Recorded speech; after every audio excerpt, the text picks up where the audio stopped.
Hi, I'm Marshall, and I'm going to be talking about the cardiovascular system. So, there are five main functions to the cardiovascular system, or CV system, and as we can see on the screen, one of these functions is the transportation of oxygen. And this happens because in the lungs, carbon dioxide is removed from the blood, and the oxygen is taken up by the hemoglobin inside our red blood cells.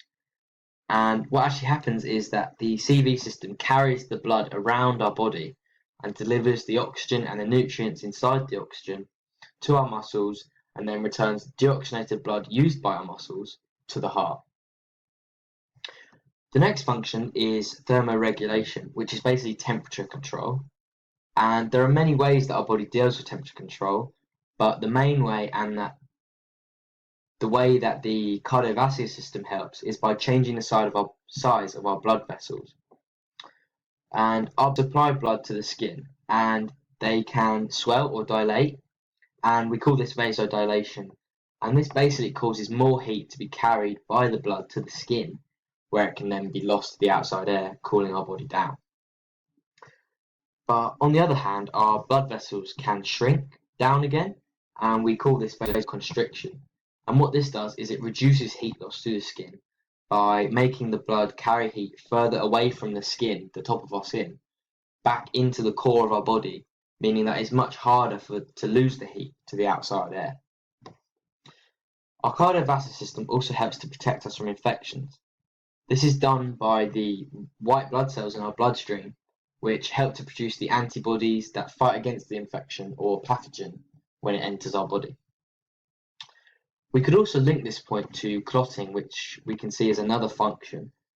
And clotting is basically when we have an open wound in our body, it'll actually try to cover the wound by forming a scab.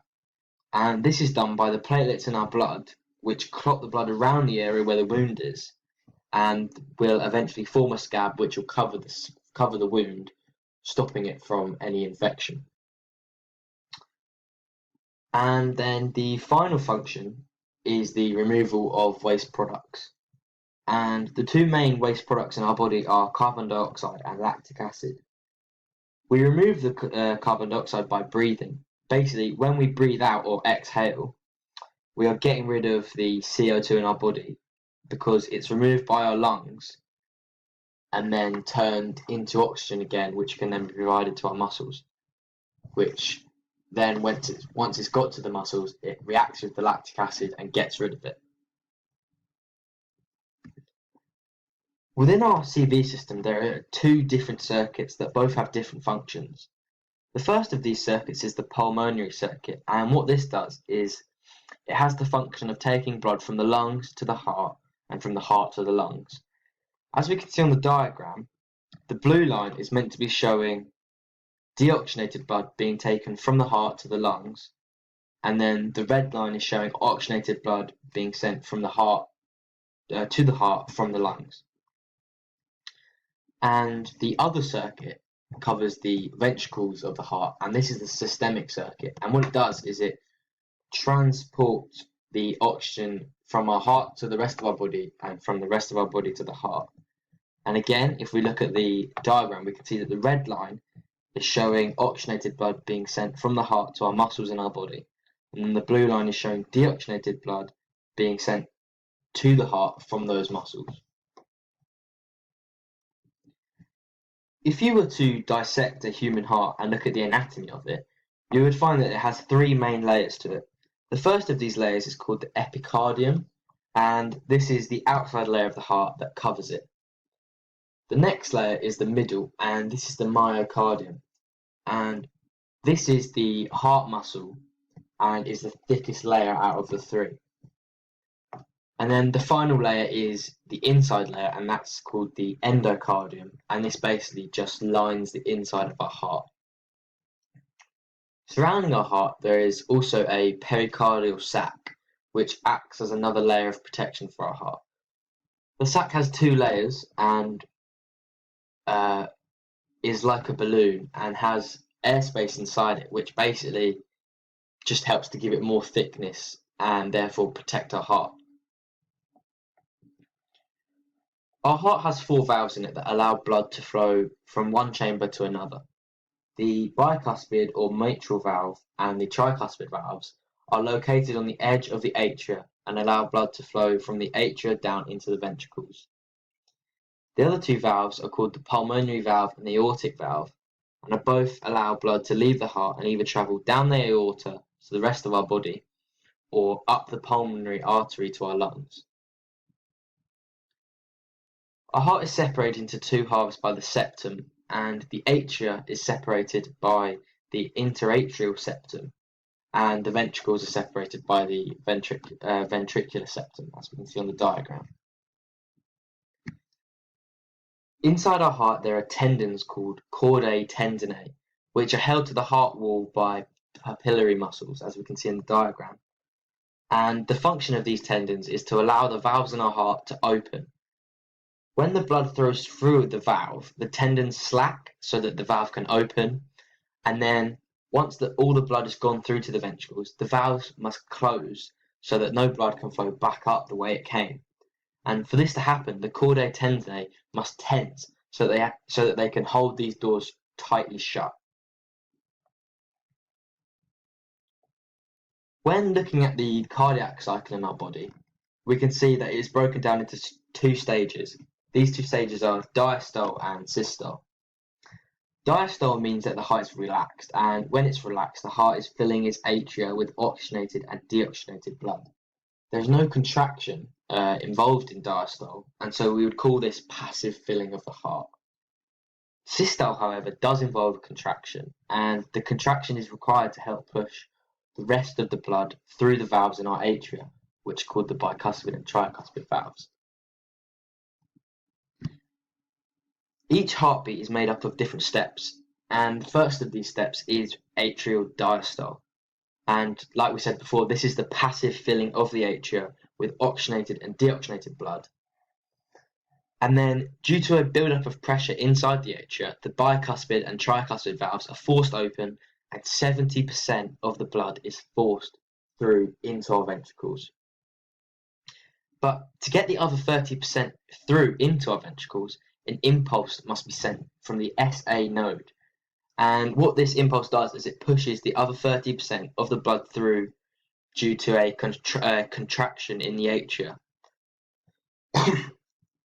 Once the impulse has contracted the atria, it will then travel down to the AV node, and then down the bundle of His, down the middle of our heart, and finally to the Purkinje fibers in the bottom of our ventricles.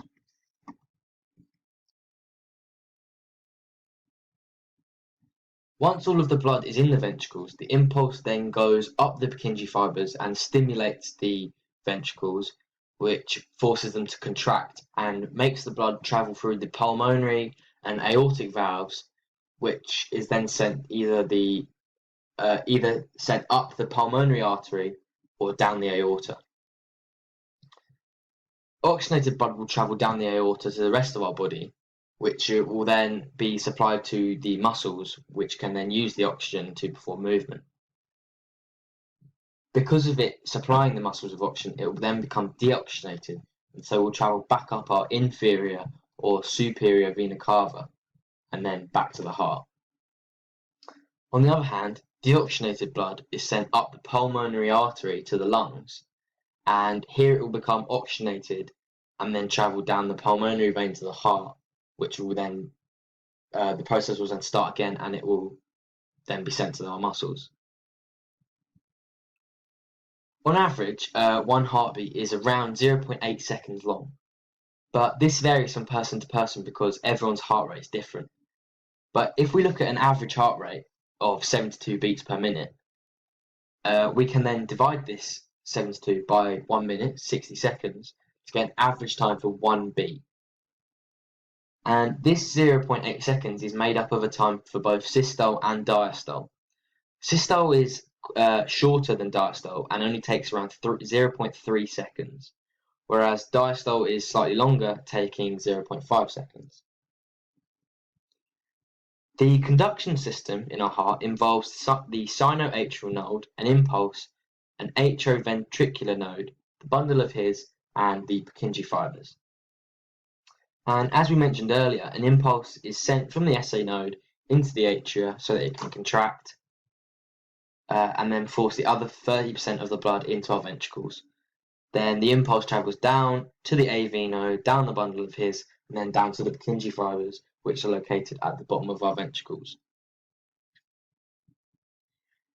The conduction system is responsible for controlling our cardiac cycle, or our heartbeat, and it does this in 4 stages. The first of these stages is atrial diastole, and as we said before, is the passive filling of each of the atria with both oxygenated and deoxygenated blood.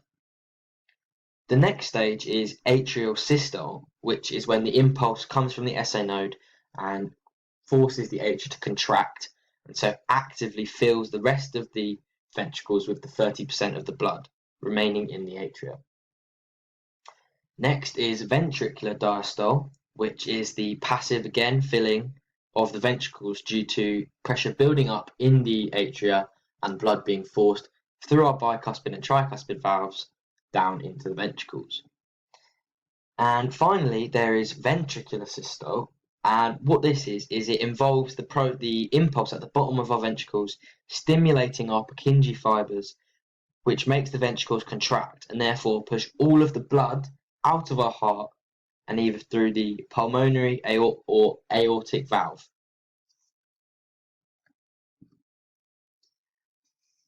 The cardiac cycle in our heart can be influenced by either neural control or hormonal control. Looking at the diagram on screen, we can see that our cardiac control center is located in our medulla oblongata, which is in our brain. And if we want to increase our heart rate, an impulse will be sent down a sympathetic nerve or accelerator nerve, which will stimulate the release of a neurotransmitter called norepinephrine. And what this does is it will increase the amount of beats our heart does per minute and therefore increase our heart rate. But if we compare this to if we wanted to slow down our heart rate, then we would have to send a different impulse down a different nerve, our parasympathetic nerve. And what this does, it will inhibit our heart rate, making it slow down. And for this to happen, a different neurotransmitter is going to have to be released, and it's called ACH or acetylcholine.